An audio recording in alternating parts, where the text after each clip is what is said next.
દબંગ લોકો જે બની ગયા હોય અથવા બનવા માંગતા હોય તો આવેલી શોખથી કહેવા માંગુ છું કે શાનમાં સમજો, લાંબા ગાળાની આ લડાઈ છે. લાંબા ગાળાની લડાઈમાં ક્યારેક એવો સંઘર્ષ ના આવી જાય કે રાજનીતિમાં ઢેબરા આપણાઈ જાય. કારણ કે અમે કોઈ વ્યક્તિ સામે નથી લડતા, અમે વિચારો સામે લડીએ. ત્યારે અહીંયાથી કોંગ્રેસમાંથી આ કોંગ્રેસ પાર્ટી એ પ્રકારની કે નેતા બનાવવાની ફેક્ટરી ગાંધાભાઈ. આ નેતા બનાવવાની એક ફેક્ટરી એટલા માટે કહું કે કોંગ્રેસ પાયાનો કાર્યકર્તા હોય ને નેતા બનાવે. આ શહેરની અંદર, આ ગામની અંદર જે લોકો અન્ય પાર્ટીઓમાં કામ કરતા હતા, કોંગ્રેસનો ખેસ પહેર્યો તો એને નેતા બનાવ્યા. પાર્ટી મૂકીને ભલે ગયા, પાર્ટી મૂકીને ગયાની હાલત હું છે જરાક તપાસી લેજો.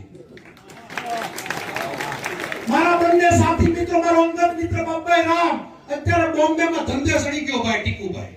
આવેલી શોકમાં ભાષણ કર્યું હતું કે અમારી સરકાર આવશે કે અમારી રાજનીતિમાં એક પણ દાગી વાળો માણસ નહીં હોય. ભાજપના ઉમેદવારની સિલેક્શન તો જોઈ લો અને કોંગ્રેસના ઉમેદવારનું સિલેક્શન કરો અને ગ્રામજનો બંને એને ત્રાસવામાં મૂકો.